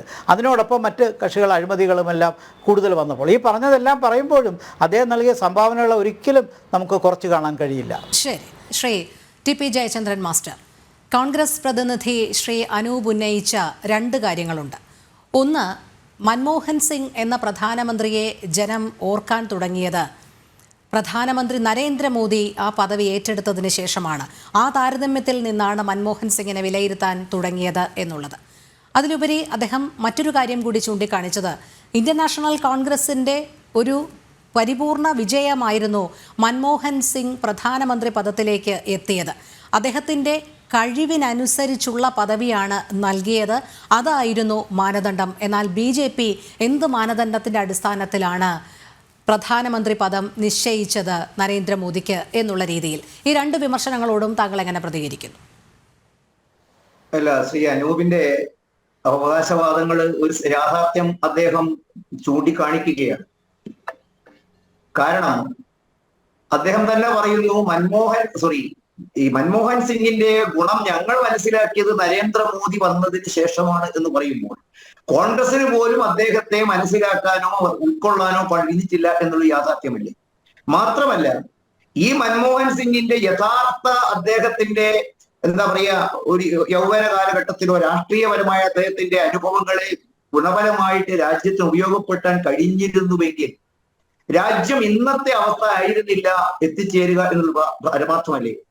1970-കളിലെയും 80-കളിലെയും നെഹ്റുവിയൻ സാമ്പത്തിക ശാസ്ത്രം അങ്ങ് ഈ രാജ്യത്തെ പഞ്ചവത്സര പദ്ധതികളിലൂടെ ഒരു തരത്തിലുള്ള സോവിയറ്റ് യൂണിയനെ പകർപ്പ് നേരിട്ട് കോപ്പിയടിക്കാനുള്ള അദ്ദേഹത്തിന്റെ പ്രവർത്തനത്തിന്റെ ഫലമായി ഈ രാജ്യം സാമ്പത്തികമായിട്ടും സാമൂഹ്യമായിട്ടും തൊഴിൽപരമായിട്ടും എല്ലാ അർത്ഥത്തിലും തകർന്നുപോയി എന്നുള്ളത് യാഥാർത്ഥ്യമാണ്. ഒരുപക്ഷെ 1970-കളിലും 80-കളിലും ഇദ്ദേഹത്തെ പോലുള്ള കോൺഗ്രസിനകത്തുണ്ടായിരുന്ന കഴിവുറ്റവരെ കണ്ടെത്തി ഭരണാധികാരത്തിൽ എത്തിച്ചിരുന്നെങ്കിൽ രാജ്യം ഒരുപക്ഷെ മോദിയുടെ ഭരണത്തിൽ ഇന്ന് നേടിയതിനേക്കാൾ 10 മടങ്ങ് ഭരണത്തിന് പരമായ നേട്ടങ്ങൾ നമുക്ക് കൈവരിക്കാൻ സാധിക്കുമായിരുന്നു. പക്ഷെ അവിടെയും ഹ്രസ്വമായ കുടുംബ താല്പര്യങ്ങളെ സംരക്ഷിക്കാനായിരുന്നു കോൺഗ്രസിന് താല്പര്യം എന്നുള്ളതല്ലേ. ഒരു കുടുംബത്തിൽ പിറന്നവർക്ക് അദ്ദേഹത്തിന് മറുപടി പറയാൻ കഴിയാത്തൊരു ചോദ്യമാണ് ഞാൻ ഉന്നയിച്ചത്. ഇന്ത്യ എന്നാൽ ഇന്ദിരയെന്നും എന്നാൽ ഇന്ത്യ എന്നും പറയുകയും ആ തരത്തിൽ ഏകാധിപത്യ പ്രവണതയോട് കുടുംബാധിപത്യത്തിലേക്ക് രാജ്യത്തെ തകർക്കുകയും ചെയ്തവർക്ക് ജനാധിപത്യത്തെക്കുറിച്ചും പൗരാവകാശത്തെക്കുറിച്ചും പറയുന്നതിന് എന്ത് യോഗ്യതയാണുള്ളത്? നോക്കൂ, അലഹബാദ് ഹൈക്കോടതി വിധി മൂലം അയോഗ്യതയാക്കപ്പെട്ടപ്പോൾ രാജ്യത്ത് അടിയന്തരാവസ്ഥ പ്രഖ്യാപിക്കുകയും പ്രതിപക്ഷ നേതാക്കന്മാരെ വിചാരണ കൂടാതെ മുഴുവൻ തടങ്കലിടുകയും പത്രസ്ഥാപനങ്ങൾക്ക് വൈദ്യുതി വിച്ഛേദിക്കുകയും സത്യമറിയാനുള്ള ജനങ്ങളുടെ അവകാശത്തെ തകർക്കുകയും ട്രേഡ് യൂണിയനുകൾ ഉൾപ്പെടെയുള്ള സ്ഥാപനങ്ങളെ പ്രവർത്തന സ്വാതന്ത്ര്യം ഇല്ലായ്മ ചെയ്യുകയും രാജ്യത്തിന്റെ സമ്പദ് വ്യവസ്ഥയ്ക്ക് ഹാനികരമായ ഒട്ടനവധി പ്രവണതകൾ തുടക്കം കുറിക്കുകയും ചെയ്തില്ലേ? നോക്കൂ, നമ്മളിവിടെ കാണേണ്ടത് എത്ര ഹീനമായിട്ടുള്ള പ്രവർത്തനങ്ങളുടെ ഫലമായിട്ടാണ് രാജ്യം പുറകോട്ട് പോയത്. തുർക്കുമാൻ ഗേറ്റിലെ നിരപരാധികളായ ജനതയുടെ വംശീയതയുടെ അടിസ്ഥാനത്തിൽ അവരെ വന്ധ്യംകരിക്കുകയും പ്രധാനമന്ത്രി പ്രഖ്യാപിക്കുന്ന പദ്ധതികൾക്ക് അപ്പുറത്തേക്ക് പ്രധാനമന്ത്രിയുടെ കുടുംബത്തിൽ പിറന്ന ഒരധികാരവുമില്ലാത്ത ഒരു യുവാവ് തന്റെ പദ്ധതികൾ രാജ്യത്ത് അടിച്ചേൽപ്പിക്കുകയും ചെയ്യുകയും എന്തുമാത്രം നെഗറ്റീവായിട്ടുള്ള ഒരു ചിന്തയാണ് അവിടെ കൊടുത്തത്. മൻമോഹൻ സിംഗിനെ ഒരു വാക്കുകൊണ്ട് നാക്കുകൊണ്ട് പ്രകീർത്തിക്കുന്നവർ തന്നെ മറന്നു പോവുകയല്ലേ. അദ്ദേഹം പ്രധാനമന്ത്രിയാകുമ്പോൾ അദ്ദേഹം കൊണ്ടുവന്ന് പാർലമെന്റ് പാസ്സാക്കിയ ഒരു നിയമത്തെ പത്രക്കാരുടെ മുമ്പിൽ വെച്ച് പരസ്യമായി വലിച്ചു കീറി മുഖത്തെറിയാനുള്ള രാഷ്ട്രീയം ഒരുപക്ഷെ അദ്ദേഹത്തെ തിരിച്ചറിയാനും അദ്ദേഹത്തെ ഉൾക്കൊള്ളാനും കഴിഞ്ഞു എന്ന് ഇന്ന് പറയുന്നതിൽ എന്ത് അർത്ഥമാണുള്ളത്? ഇന്നൊരു വസ്തുതയിലേക്ക് എത്തിയിരിക്കുന്നു. ഇവിടെ ഗോപകുമാർ സാർ പറഞ്ഞ മാതിരി രാജ്യത്തിന്റെ മുരടിപ്പിലേക്ക് നയിച്ച നെഹ്റുവിയൻ കാഴ്ചപ്പാടും രാജ്യത്തിന് വിദേശ നാണയ ശേഖരം ശോഷിച്ചു വരുന്നതും ഈ രാജ്യത്തിലെ ഭൗതിക വിഭവങ്ങൾ ഉപയോഗപ്പെടുത്തി മനുഷ്യശക്തി ഉപയോഗപ്പെടുത്തിക്കൊണ്ട് രാജ്യത്തിന് മുന്നേറാൻ കഴിയാതെ പോയതിന്റെയും കാരണങ്ങളെ ശാസ്ത്രീയമായി വിശകലനം ചെയ്ത് അതിൽ ക്രിയാത്മകവും സത്യസന്ധവുമായ ഒരു മറുമരുന്നായിരുന്നു മൻമോഹൻ സിംഗ് കൊണ്ടുവന്നത്. മൻമോഹൻ സിംഗിനെ സംബന്ധിച്ചിടത്തോളം അദ്ദേഹത്തിന്റെ ആ പ്രവർത്തനങ്ങൾ എത്ര ശ്ലാഘിച്ചാലും നമുക്ക് മതിയാവുകയില്ല. പക്ഷെ ദുർബലനായ അദ്ദേഹത്തെ വീണ്ടും ദുർബലനാക്കുന്ന പ്രവർത്തനങ്ങളെ കുറിച്ചാണ് ഗോപകുമാർ സാറ് പുറത്തുവിട്ടിരിക്കുന്നത്. അദ്ദേഹത്തിന്റെ മുന്നിൽ സൂപ്പർ ക്യാബിനറ്റ്, ഒരു കുടുംബത്തിന്റെ ചരടുകളുടെ നിയന്ത്രണത്തിന് വിധേയമായി തന്റെ ദൈക്ഷണികതയെ, തന്റെ സാമ്പത്തിക കഴിവിനെ, തന്റെ രാജ്യസ്നേഹത്തെ, തന്റെ പ്രക്രിയകളെ ഒന്നും പുറത്തെടുക്കാൻ അദ്ദേഹത്തിന് സാധിക്കാതെ പോയത് അദ്ദേഹത്തോട് കാണിച്ച ഏറ്റവും നീചമായ അവഹേളനമല്ലേ അത്?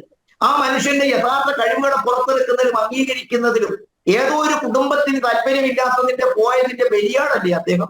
സ്വാഭാവികമായിട്ടും ഇപ്പോഴും അദ്ദേഹത്തെ പിന്നീട് വേട്ടയാടുകയല്ലേ ഉണ്ടാകുന്നു. അദ്ദേഹത്തോട് പിന്നീട് ഞാൻ ചോദിക്കട്ടെ, അദ്ദേഹത്തിന് വീണ്ടും അദ്ദേഹത്തിന്റെ കഴിവുകൾ ഉപയോഗപ്പെടുന്നതിൽ കോൺഗ്രസ് താല്പര്യം കാണിച്ചോ?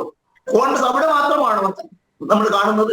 കോൺഗ്രസിനകത്തുള്ള ഗ്രൂപ്പ് G20 എന്ന് പറയുന്ന കോൺഗ്രസിന് എക്കാലവും വളർച്ചയ്ക്ക് ചുക്കാൻ പിടിച്ച രാജ്യത്തിന്റെ സമ്പദ് വ്യവസ്ഥയും രാജ്യത്തിന്റെ വികസന പ്രവർത്തനത്തിലും രാഷ്ട്രീയ പ്രവർത്തനങ്ങളിലും അഭിപ്രായ വ്യത്യാസങ്ങളൊക്കെ ഉണ്ടാകാം നേതൃത്വം കൊടുത്ത നിരവധി ആളുകൾ ഒരു കുടുംബത്തിന്റെ പുറകിലേക്ക് ഒരു പ്രസ്ഥാനത്തെ കെട്ടി ഒതുക്കാൻ വേണ്ടി ശ്രമിച്ചതിന്റെ ഫലമായിട്ട് അവർക്ക് പോലും പിന്തിരിഞ്ഞു പോകേണ്ടി വന്നില്ലേ?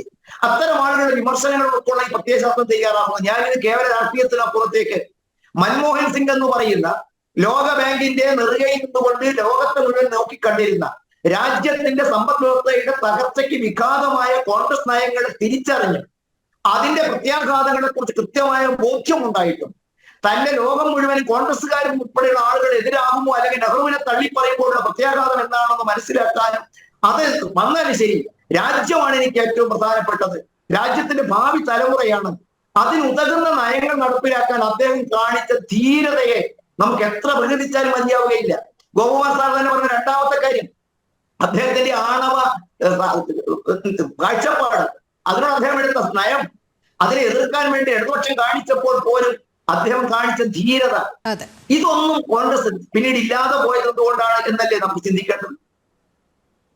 അതെ ശ്രീ അനൂപ്, അതുതന്നെയാണ് ചോദ്യം. കാരണം താങ്കൾ നേരത്തെ പറഞ്ഞു ഡോക്ടർ മൻമോഹൻ സിംഗിന്റെ ശരീരഭാഷ ആ രീതിയിലായിരുന്നു, അത് അദ്ദേഹത്തിന്റെ ദൗർബല്യമല്ല എന്നുള്ളത്.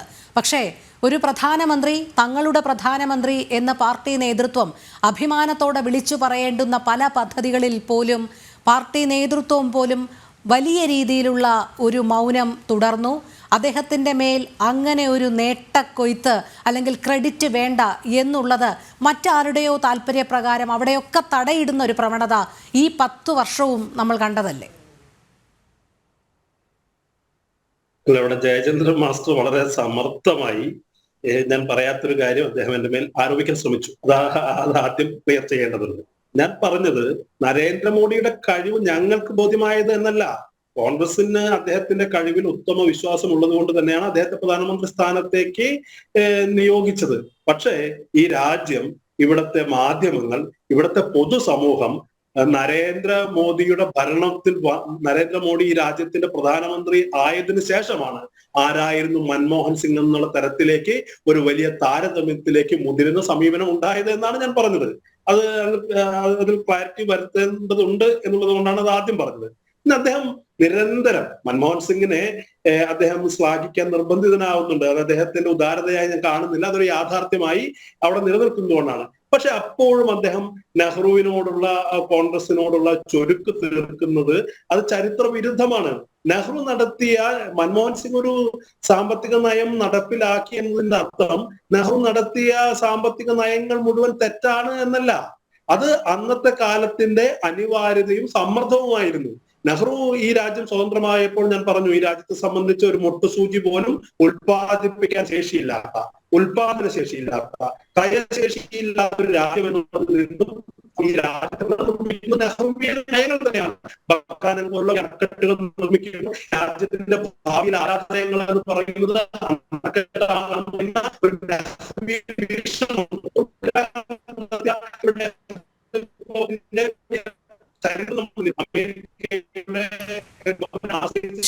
ശ്രീ അനൂപ്, താങ്കളുടെ ശബ്ദ സംപ്രേഷണത്തിൽ സാങ്കേതിക തടസ്സങ്ങൾ നേരിടുന്നുണ്ട്.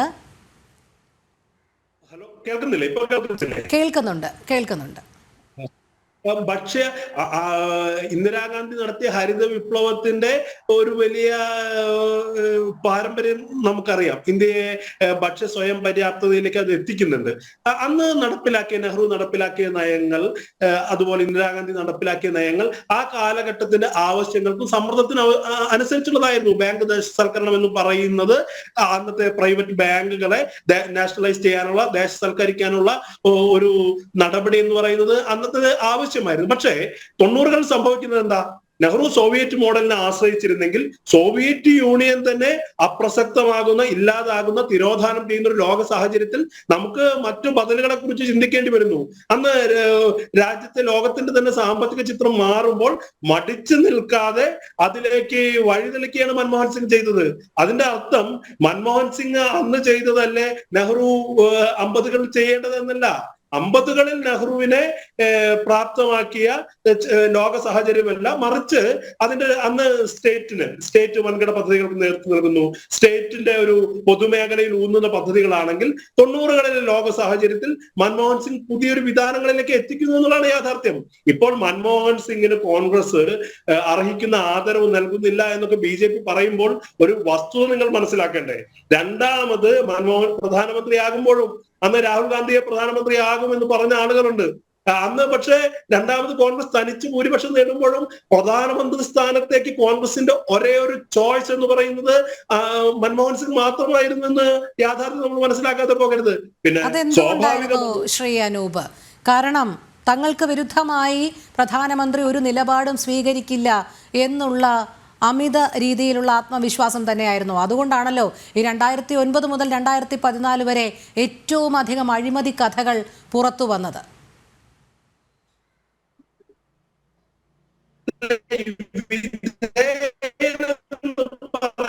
അദ്ദേഹത്തിന്റെ കഴിവിനെ, പ്രാപ്തിയെ സ്വതന്ത്രമായി ചെയ്യുന്നതിനുള്ള അദ്ദേഹത്തിന്റെ സാമർത്ഥ്യം ഒരു പൊളിറ്റിക്കൽ പാർട്ടിയുടെ നമ്മുടേതുപോലുള്ള ഒരു കക്ഷി ജനാധിപത്യത്തിൽ പാർട്ടിയുടെ സൂപ്പർവിഷൻ അവിടെ ഉണ്ടാകും. ആ രാഷ്ട്രീയ പാർട്ടിയാണ് അദ്ദേഹത്തെ പ്രധാനമന്ത്രി സ്ഥാനത്തേക്ക് നിയോഗിക്കുന്നത്. അതിലെന്താണ് തെറ്റ്? നയപരമായ കാര്യങ്ങൾ തീരുമാനിക്കുന്നതിനകത്ത് തൊഴിലുറപ്പ് പോലുള്ള അല്ലെങ്കിൽ ഈ ഭരണപക്ഷ നിയമം പോലുള്ള കോൺഗ്രസിന്റെ നയനിലപാടുകൾ കൂടിയാണ്. പക്ഷേ അത് വളരെ സമർത്ഥമായി ഈ രാജ്യത്തിന്റെ ഇതുവരെയുള്ള ചരിത്രത്തിൽ ഇല്ലാത്ത തരത്തിൽ ഇത്തരം ഒരേ സമയത്ത് സാമ്പത്തികമായ ഉദാരവൽക്കരണത്തിന്റെ കാര്യങ്ങൾ പറയുമ്പോൾ തന്നെ ഇവിടുത്തെ അടിത്തട്ടിനെ ശാക്തീകരിക്കുന്ന തൊഴിലുറപ്പ് പോലുള്ള പദ്ധതികൾ വിഭാവനം ചെയ്ത ഒരു സമാനതകളില്ലാത്ത ഒരു ഭരണകാലം അത് കോൺഗ്രസ് നൽകിയ രാഷ്ട്രീയ പിന്തുണയിൽ കൂടി സാധ്യമായതാണ്. ശരി, ആ രാഷ്ട്രീയ പിന്തുണ താങ്കൾ ഇപ്പോൾ പറഞ്ഞ എഡ്യൂക്കേഷൻ ബില്ലും റൈറ്റ് ടു ഇൻഫർമേഷൻ ബില്ലും തൊഴിലുറപ്പ് പദ്ധതിയിലും ഒക്കെ രാഷ്ട്രീയ പിന്തുണ കാണിച്ച കോൺഗ്രസ് എന്തിനായിരുന്നു രാഹുലിന്റെ നേതൃത്വത്തിൽ RP ആക്ട് വലിച്ചു കീറി എറിഞ്ഞത്? അത് ഒരു നോൺസെൻസ് എന്നല്ലേ അന്ന് അദ്ദേഹത്തിന്റെ വാക്കുകളിൽ നിന്ന് പുറത്തു വന്നത്? അല്ല, നിങ്ങൾ അതിനെ ആ ഒരു സന്ദർഭത്തെ മാത്രം അടർത്തിയെടുത്ത് പരിശോധിക്കുന്നത് അതൊരു പ്രധാനപ്പെട്ട ഓർഡിനൻസ് ആയിരുന്നല്ലോ. അത് വളരെ പ്രധാനപ്പെട്ട ഓർഡിനൻസ് ആയിരുന്നല്ലോ.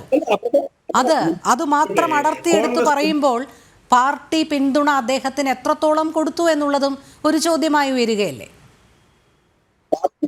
പാർട്ടി പിന്തുണ, ഞാൻ അതിലേക്ക് വരാം. പാർട്ടി പിന്തുണ കൊടുത്തതുകൊണ്ടാണല്ലോ മൻമോഹൻ സിംഗ് വിഭാവന ചെയ്ത രീതിയിൽ തന്നെ ആ ബിൽ പാസ്സാക്കപ്പെടുന്നത്. പിന്നെ ഞാൻ അത് മാത്രം അടർത്തിയെടുത്ത് എന്ന് പറയുന്നതിന്റെ കാരണം സ്വാഭാവികമായും നിങ്ങൾക്കത് ചൂണ്ടിക്കാണിക്കാൻ അവകാശമുണ്ട്. പക്ഷേ കോൺഗ്രസിന്റെ ഇന്റേണൽ ഡെമോക്രസിയെ കുറിച്ച് ഇപ്പോൾ മൻമോഹൻ സിംഗ് പ്രധാനമന്ത്രി ആയതുകൊണ്ട് രാഹുൽ ഗാന്ധി എതിർത്തു എന്നാണല്ലോ നിങ്ങൾ പറയുന്നത്. നിങ്ങൾ പറഞ്ഞു വെക്കുന്നത് എന്താ?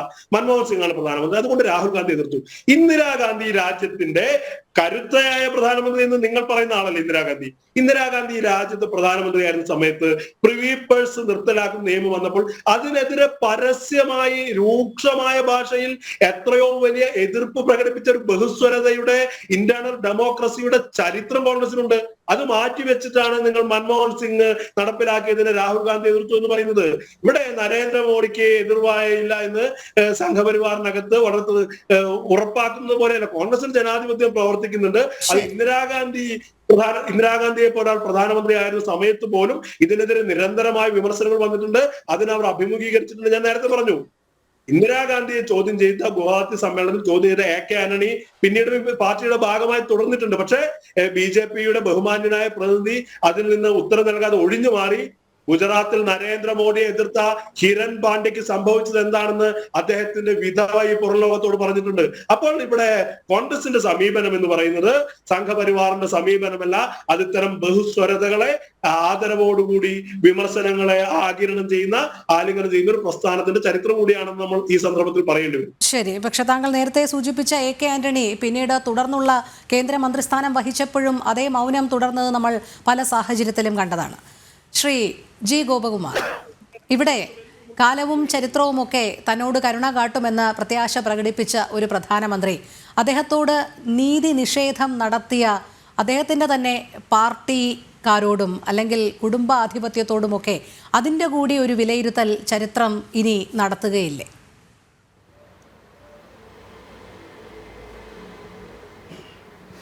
തീർച്ചയായിട്ടും നമുക്കറിയാം കോൺഗ്രസിനകത്ത് ആഭ്യന്തര ജനാധിപത്യം എന്ന് പറയുമ്പോൾ അത് ചെന്ന് അവസാനിക്കുന്നത് ഒരു കുടുംബാധിപത്യത്തിലാണ്. നെഹ്റുവിൻ്റെ കാലത്ത് അങ്ങനെയാണെന്ന് ഞാൻ ഒരിക്കലും വിശ്വസിച്ചിരിക്കുന്നില്ല.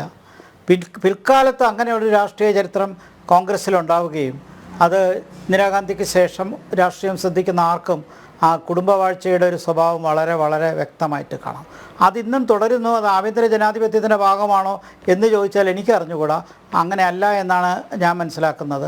ആ കുടുംബവാഴ്ചയുടെ സ്വാധീനം ശക്തമായി വരുമ്പോൾ അതിനകത്തുള്ള ഒരു കൊട്ടാര വിപ്ലവം അതിനകത്ത് നടക്കുമ്പോൾ അത് മറ്റ് പുറത്ത് എത്ര ശക്തിയാകാൻ കഴിയും? നരസിംഹറാവുവിൻ്റെ ചരിത്രം ഇതുപോലെയാണ്.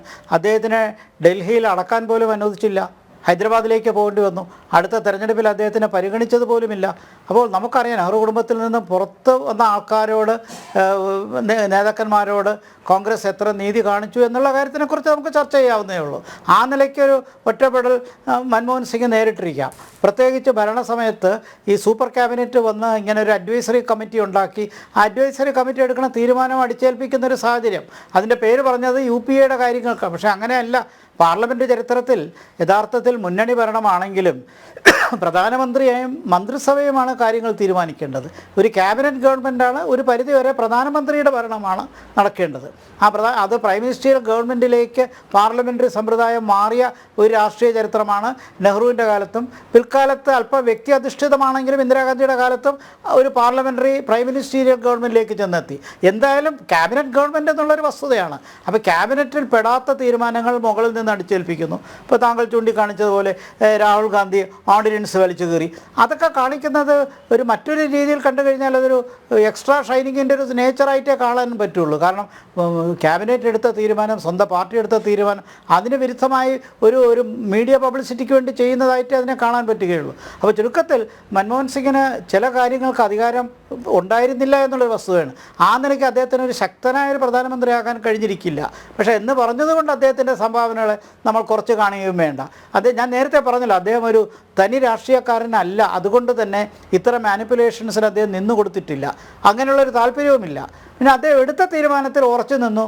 അത് എക്കണോമിക് പോളിസി ആണെങ്കിലും ന്യൂക്ലിയർ പോളിസി ആണെങ്കിലും ഇതിനൊക്കെ നമ്മൾ പറയാൻ വിട്ടുപോയൊരു കാര്യം, ഈ അന്തർദേശീയ ബന്ധങ്ങളിൽ ഇപ്പോൾ ഇന്ന് ശക്തമായി വന്ന P4 ക്വാഡ്രിലാറ്ററൽ അലയൻസ്. ഈ ക്വാഡ്രിലാറ്ററൽ അലയൻസിൽ ഇന്ത്യയും ജപ്പാനും അമേരിക്കയും ഓസ്ട്രേലിയയും ചേർന്ന് വന്ന ഒരു പുതിയൊരു സൃഷ്ടി.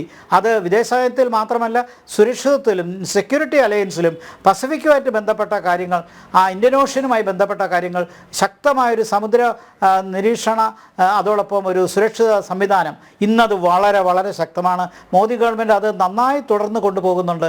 ആ ക്വാഡ് എന്ന് പറയുന്നത്, ഈ ക്വാഡ് എന്ന് പറയുന്നതിനെ ചൈന തന്നെ ആക്ഷേപിച്ച് എന്താണ്, അതൊരു നാറ്റോയുടെ ഒരു ഏഷ്യൻ പതിപ്പാണ്, നോർത്ത് അറ്റ്ലാന്റിക് ട്രീറ്റി ഓർഗനൈസേഷൻ്റെ എതിർ പതിപ്പാണ്. നമ്മളങ്ങനെ കരുതുന്നില്ലെങ്കിലും പാശ്ചാത്യ രാജ്യങ്ങൾ ചൈനയെ ഒറ്റപ്പെടുത്തുന്നതിൻ്റെ ഭാഗമായി വന്നതാണ്. പക്ഷെ എന്ത് പറഞ്ഞാലും ഇന്ത്യൻ ഓഷ്യനിൽ ഇന്ത്യക്ക് വലിയ ക്ലെയിംസ് ഉണ്ട്. അത് ചൈനയ്ക്കിടെ മൊണോപ്പൊളിക്ക് വിട്ടുകൊടുക്കാൻ പറ്റില്ല. അത് മുൻകൂട്ടി കണ്ട മൻമോഹൻ സിംഗ് ഈ ക്വാഡ് സൃഷ്ടിക്കുന്നതിൽ വലിയൊരു പങ്ക് വഹിച്ചു. അതുകൂടി ഈ സമയത്ത് രേഖപ്പെടുത്തുവാൻ ഞാൻ ആഗ്രഹിക്കുന്നു. കാരണം അദ്ദേഹത്തെ സംബന്ധിച്ചിടത്തോളം ഈ ഏറ്റവും പ്രധാനമായി ഈ സമയത്ത് ചൂണ്ടിക്കാണിക്കാനുള്ളത്, മുൻപൊക്കെ വിദേശ നയത്തെ നമ്മൾ കണ്ടിരുന്നത് ഒന്നുകിൽ അയൽപക്കത്തുള്ള 2-3 രാജ്യങ്ങൾ, അതും സുരക്ഷിതത്വവുമായി ബന്ധപ്പെട്ട് എല്ലാം വാറും സെക്യൂരിറ്റിയും ത്രെട്ടുമായി കണ്ട സാഹചര്യം. അതിനപ്പുറം വിദേശ നയം കൊണ്ട് സാമ്പത്തിക വളർച്ചയ്ക്ക് ഗുണം ചെയ്യും. അതോടൊപ്പം ഡയസ്പൊറയുടെ കാര്യങ്ങൾ, പ്രവാസികളുടെ കാര്യമുണ്ട്, രാജ്യത്തിൻ്റെ വികസനവുമായി ബന്ധപ്പെട്ട്. അപ്പോൾ ചുരുക്കത്തിൽ ഒരു സെക്യൂരിറ്റി അലയൻസ് മാത്രമല്ല വിദേശ നയം, അതിനകത്തൊരു എക്കണോമിക് ഫാക്ടറുണ്ട്, ഒരു ഡെവലപ്മെൻ്റ് ഫാക്ടറുണ്ട്, ഒരു ഫോർവേഡ് ലുക്കിംഗ് ഫാക്ടറുണ്ട്. ആ നിലയ്ക്ക് വിദേശ നയത്തെ മാറ്റിയെടുക്കാൻ നരസിംഹറാവുവിൻ്റെ സമയത്ത് തുടങ്ങി വെച്ചു. അത് കൂടുതൽ ശക്തമാക്കാൻ മൻമോഹൻ സിംഗിന് കഴിഞ്ഞു. അതിൻ്റെ ഒരു ദൃഷ്ടാന്തമാണ് ആണവ കരാറിനപ്പുറം ഈ ക്വാഡ്രിലാറ്ററൽ അലയൻസ്. അതുകൂടി അദ്ദേഹത്തിൻ്റെ സംഭാവനയിൽ നമുക്ക് ചരിത്രത്തിൽ രേഖപ്പെടുത്തേണ്ടി വരും. കാരണം അദ്ദേഹം പറഞ്ഞ ചരിത്രം ഇതാണ്, പോകാൻ നേരത്ത് പറഞ്ഞതാണ്, നാളെ ഇന്നത്തെ മാധ്യമങ്ങൾ എന്നെ എന്ത് പറഞ്ഞാലും അദ്ദേഹത്തിന് അറിയാമായിരുന്നു അദ്ദേഹത്തിനെതിരെ ശക്തമായ വിമർശനമുണ്ട്, അദ്ദേഹത്തിന് അസേർട്ട് ചെയ്യാൻ പറ്റാത്ത ഒരുപാട് രംഗങ്ങളുണ്ട്. എന്നാലും നാളെ ചരിത്രം എന്നെ കുറച്ചുകൂടി ദയാലുവായി, ദയത്തോടുകൂടി ദയവായി കാണുമെന്നും കുറച്ചുകൂടി കൈൻഡായിട്ട് കാണുമെന്നും അത് തീർച്ചയായിട്ടും ചരിത്രത്തിൽ അത് രേഖപ്പെടുത്തുമെന്നും അദ്ദേഹം പറഞ്ഞത് ഇന്ന് വാസ്തവത്തിൽ അർത്ഥവത്തായി വന്നിരിക്കുകയാണ്. കാരണം അദ്ദേഹത്തെ സംബന്ധിച്ചിടത്തോളം അന്ന് മാധ്യമങ്ങൾക്ക് കാണുന്ന രീതിയിൽ പരിമിതമായൊരു റോള് പ്രൈം മിനിസ്റ്ററിനുണ്ടെങ്കിൽ അദ്ദേഹം നടത്തിയ സംഭാവനകൾ രാജ്യത്തിൻ്റെ ഭാവിക്ക്, ആ വിഷന് എത്ര ഗുണം ചെയ്തു. ഈ ക്വാഡ്രിലാറ്ററൽ അലയൻസ്, ക്വാഡ് അലയൻസ്, ജപ്പാനുമായി നമ്മൾ ഇത്ര അടുത്ത ബന്ധമെന്ന്, ഓസ്ട്രേലിയ, അമേരിക്ക, ഇതൊക്കെ ഇത്രയും ശക്തമാകുന്നത് വലിയൊരു വിഷണറി ഉള്ളത് കൊണ്ടാണ്. ആ വിഷൻ്റെ ഉദ്ദേശം സെക്യൂരിറ്റി മാത്രമല്ല, എക്കണോമിക് ഗ്രോത്ത് കൂടിയാണ് എന്നുള്ളത് കൂടി ഈ സമയത്ത് നമ്മൾ ശ്രദ്ധിക്കേണ്ടതാണ്. അതെ, Shri T P Jayachandran master, അവസാനമായി നേട്ടങ്ങളൊന്നും തൻ്റെ പേരിൽ വരണ്ട എന്ന് ശഠിച്ച പ്രധാനമന്ത്രി, മികച്ച സാമ്പത്തിക വിദഗ്ധൻ, രാഷ്ട്ര നേട്ടങ്ങൾക്ക് ഉതകുന്ന തരത്തിലുള്ള പദ്ധതികൾ കൊണ്ടുവരുന്നതിൽ ആസൂത്രണം നൽകിയ വ്യക്തി. പക്ഷേ അവിടെയെല്ലാം എവിടെയോ ഒരു ചരടുവലി അദ്ദേഹത്തിനുണ്ടായിരുന്നു. നേരത്തെ പറഞ്ഞതുപോലെ എന്ത് തീരുമാനിക്കുന്നതിന് മുൻപും തങ്ങളുടെ ഒരു തീരുമാനമുണ്ടാകും അതിന്മേൽ എന്നുള്ള ഒരു അമിത അധികാരം അദ്ദേഹത്തിന് മേൽ വിനിയോഗിക്കൽ, അതിലോടുപരി അദ്ദേഹത്തിനുള്ള വിധേയത്വം കുടുംബത്തോട്, കുടുംബവാഴ്ചയോട്, ഒരുപക്ഷെ കോൺഗ്രസിൻ്റെ കുടുംബവാഴ്ചയോടുള്ള അമിത രീതിയിലുള്ള വിധേയത്വം, ഇതൊക്കെ തന്നെയല്ലേ അദ്ദേഹത്തിന് ഡോക്ടർ മൻമോഹൻ സിംഗ് എന്ന പ്രധാനമന്ത്രി പദവിയിൽ തിരിച്ചടി നേരിട്ട പ്രധാന വെല്ലുവിളികൾ? നോക്കൂ രോഹിണി, തന്റെ വിനയാന്വിതമായ തന്റെ പെരുമാറ്റവും തന്റെ ധൈഷണികമായ കഴിവുകളും സമന്വയിപ്പിച്ചത് കൊണ്ട് മാത്രമാണ് അദ്ദേഹം ഇന്ത്യയുടെ പ്രധാനമന്ത്രിയായി വന്നത്. നമുക്കറിയാം, സോണിയാഗാന്ധിയോട് APJ അബ്ദുൽ കലാം തങ്ങളുടെ രാഷ്ട്രീയ ഹിതം വെളിപ്പെടുത്തിയപ്പോൾ പ്രത്യാഘാതത്തെക്കുറിച്ച് സൗമനസ്യനായ ഇന്ത്യയുടെ അന്നത്തെ രാഷ്ട്രപതി അവരെ പറഞ്ഞ് മനസ്സിലാക്കുകയും തനിക്ക് ഏതായാലും ലഭിക്കാതെ പോകുന്നത് തങ്ങളുടെ ഇംഗിതത്തിനും തങ്ങളുടെ കാണാച്ചല്ലുകൾക്കൊത്തും പ്രവർത്തിക്കുന്ന ഒരു നേതാവിനെ പുനഃസൃഷ്ടിക്കാനും കൊണ്ടുവരാനുമുള്ള പ്രവർത്തനമാണ് അദ്ദേഹത്തിലേക്ക് എത്തിയത്. ഭാരതത്തിന്റെ കോൺഗ്രസിന്റെ ചരിത്രം എന്നാൽ നെഹ്റു കുടുംബത്തിൻ്റെതാണെന്നും ആ നെഹ്റു കുടുംബത്തെക്കാൾ മാർക്കറ്റ് ചെയ്യാൻ ഏറ്റവും നല്ലത് ഗാന്ധി നാമമാണെന്ന് തിരിച്ചറിഞ്ഞുകൊണ്ട് വ്യാജ ഗാന്ധിമാരുടെ മാർക്കറ്റ് ചെയ്യപ്പെടുന്ന ഒരു ശ്രേണിയായിട്ട് കോൺഗ്രസ് തകരുകയും ഈ കഴിവുറ്റ ഈ മനുഷ്യനെ എത്രമാത്രം അപ്രധാനമായിട്ടാണ് കൈകാര്യം ചെയ്തത് എന്നതിന്റെ സൂചന അദ്ദേഹത്തിന്റെ സ്വന്തം പോരായ്മ കൊണ്ടായിരിക്കില്ല. രാജ്യത്ത് ഏറ്റവും കൂടുതൽ കർഷക ആത്മഹത്യ നടന്ന കാലഘട്ടവും ഇത് തന്നെ ആയിരുന്നു. രാജ്യത്തിന്റെ പ്രതിരോധ മേഖലയിൽ ഒന്നും ചെയ്യാൻ കഴിയാത്ത അവസ്ഥയിലേക്ക് എത്തിയെന്ന് AK ആന്റണിയെ പോലുള്ളവർ വിലപിക്കേണ്ടി വന്നതും 6 പതിറ്റാണ്ട് നാം പിന്തുടർന്നു പോകുന്ന സാമ്പത്തിക കാഴ്ചപ്പാടുകളുള്ള പരിമിതമായ പരിമിതികളായിരുന്നു. അതിന്റെ ഫലമായിട്ടാണ് ഇന്നുണ്ടായിരിക്കുന്നത്. മറ്റൊന്നുകൂടി നമ്മൾ ഓർക്കണം, രാജ്യത്തിലെ കള്ളനോട്ടുകളുടെ വർധനവിന് കാരണം ഭാരതത്തിന്റെയും പാകിസ്ഥാന്റെയും നോട്ടുകൾ ഒരേ സ്ഥലത്ത് അച്ചടിക്കാൻ ഏൽപ്പിച്ചതിന്റെ ചില വൈകല്യങ്ങളാണ് എന്ന വിലയിരുത്തലുകളും ഉണ്ടായിട്ടുണ്ട്. ഇതൊന്നും ഈ മനുഷ്യന്റെ യഥാർത്ഥ ധൈഷണികതയെ കുറച്ച് കാണിക്കാൻ വേണ്ടി ഞാൻ ചൂണ്ടിക്കാണിച്ചതല്ല. രാജ്യത്ത് 6 പതിറ്റാണ്ടായി തുടർന്നു വരുന്ന വഴിപിഴച്ച സാമ്പത്തിക നയത്തിൽ നിന്നും രാജ്യത്തിനെ പുതിയൊരു സാമ്പത്തിക വളർച്ചയിലേക്ക് നയിക്കാൻ അദ്ദേഹം ശ്രമിച്ചു. ഒരുപക്ഷെ ഇടപെടലുകൾ കൂടുതലില്ലായിരുന്നെങ്കിൽ നാം നേരത്തെ പറഞ്ഞ ബില്ലുകൾ, കീറിയെറിഞ്ഞ ബില്ലുകൾ പോലുള്ള ബില്ലുകൾ കൊണ്ടുവരാൻ അദ്ദേഹത്തിന് ആത്മധൈര്യം ലഭിച്ചിരുന്നുവെങ്കിൽ ഒരുപക്ഷെ 2G, കോമൺവെൽത്ത് അല്ലെങ്കിൽ കോൾ സ്കാമുകൾ പോലുള്ള അഴിമതിയെങ്കിലും അദ്ദേഹത്തെ നിയന്ത്രിക്കാൻ കഴിയുമായിരുന്നു. പക്ഷെ അവിടെയും അദ്ദേഹത്തിന് ഉറപ്പുണ്ടായിരുന്നില്ല. അത്തരം ധീരമായ പ്രവർത്തനങ്ങൾ നടന്നു കഴിഞ്ഞാൽ ഘടകകക്ഷികളെ കൂടുതൽ സമ്മർദ്ദത്തിലും വഴങ്ങേണ്ടി വരാനുള്ള തന്നെ നിയന്ത്രിക്കുന്ന ഒരു നേതൃത്വം ഉണ്ടാകുമെന്നുള്ള ഭീതിയാണ് അദ്ദേഹത്തിന് അത്തരം പ്രവർത്തനങ്ങൾ ഒരുപക്ഷെ പുറകോട്ട് വലിച്ചിട്ടുണ്ടാവുക. അദ്ദേഹത്തിന്റെ സൽപ്രവർത്തനങ്ങൾ മുഴുവൻ കഴിയുമ്പോൾ തന്നെ അദ്ദേഹത്തെ പോലുള്ള ആളുകൾ ഒരു കുടുംബാധിപത്യത്തിൽ നിന്നും മറികടന്ന് രാജ്യത്തെ നയിക്കാനുള്ള അവസരം കോൺഗ്രസിന് ഉണ്ടായിരുന്നെങ്കിൽ ഒരുപക്ഷെ ഇന്നത്തെ തലമുറ ഇന്നെത്തിയിരിക്കുന്ന ഈ അവസ്ഥയേക്കാൾ നേരിട്ടും മികച്ചതുമായ ഒരു അവസ്ഥയിലേക്ക് നമുക്ക് എത്തുവാൻ കഴിയുമായിരുന്നു. അവിടെയാണ് കോൺഗ്രസ് ഈ രാജ്യത്തോട് ചെയ്ത പാതകമായിട്ട് തോന്നുന്നത്. ഒരു കുടുംബത്തിനപ്പുറത്തേക്ക്, ഒരു വംശത്തിനപ്പുറത്തേക്ക് ജനാധിപത്യവും വംശാധിപത്യവും പരസ്പര വിരുദ്ധമാണെന്നും ജനാധിപത്യത്തിൽ വംശാധിപത്യത്തിന് സ്ഥാനമില്ലെന്നും കുടുംബ മഹിമയല്ല ജനാധിപത്യത്തിലെ ആണിക്കല്ലെന്ന് തിരിച്ചറിഞ്ഞുകൊണ്ടാണ് ഒരുപക്ഷെ ഇന്ന് ഈ രാജ്യം നേരിടുന്ന മുഴുവൻ നേട്ടങ്ങൾ ഉണ്ടായിരിക്കുന്നത്. ഒരു സാമ്പത്തികമായിട്ട് ഏറ്റവും പിന്നോക്കം നിൽക്കുന്ന അധസ്ഥിത വിഭാഗത്തിൽപ്പെട്ട ആദിവാസി സമൂഹത്തിൽപ്പെട്ട ഒരാൾക്ക് രാഷ്ട്രപതിയാവാൻ കഴിയുന്നത്, വെള്ളിക്കരണ്ടുമായി ജനിക്കാത്ത ഒരാൾക്ക് ചായക്കടയിൽ ചായ വെച്ച് നടന്ന ഒരാളുടെ മകൻ ഇന്ത്യയുടെ പ്രധാനമന്ത്രിയാവാൻ കഴിയുന്നതും കഴിവുകൊണ്ടാണ് എന്ന തിരിച്ചറിവും അവരൊന്നും വെള്ളിക്കരണ്ടിയുമായി ജനിച്ചവരോ തങ്ങളുടെ പിതൃക്കന്മാരുടെ മഹിമ കൊണ്ടോ അല്ല വളർന്നതും എന്ന തിരിച്ചറിവാണ് ഇന്ത്യൻ ജനാധിപത്യത്തെ എന്തൊക്കെ പോരായ്മകളുണ്ടെങ്കിലും അത് കൂടുതൽ കരുത്തോടെ ഇന്ന് മുന്നോട്ട് പോകുന്നത്. അടിയന്തരാവസ്ഥയുടെ നടക്കുന്ന ഓർമ്മകൾക്ക് മുമ്പിൽ ഉള്ളത് കൊണ്ടാണ് ഇടപെടുന്നത്. Shri TP Jayachandran master, Sunday ഡിബേറ്റിൻ്റെ സമയം ഇവിടെ പൂർണ്ണമാകുകയാണ്. എന്തായാലും വരിഞ്ഞു മുറുകിയ അദൃശ്യ ചങ്ങലകൾ ഇല്ലായിരുന്നുവെങ്കിൽ ഡോക്ടർ മൻമോഹൻ സിംഗിനോട് അദ്ദേഹം ജീവിച്ചിരുന്നപ്പോൾ തന്നെ കാലവും നീതിയുമൊക്കെ നീതിപൂർവവും കരുണപൂർവയോടും തന്നെ അഭിമാനപൂർവവും തന്നെ ഇനിയും തുറന്നു കാട്ടിയേനെ എന്ന് തന്നെയാണ് പറയാനുള്ളത്. സൺഡേ ഡിബേറ്റ് പൂർണ്ണമാകുന്നു. പങ്കെടുത്ത എല്ലാ അതിഥികൾക്കും നന്ദി. ഒപ്പം പ്രേക്ഷകർക്കും നമസ്തേ.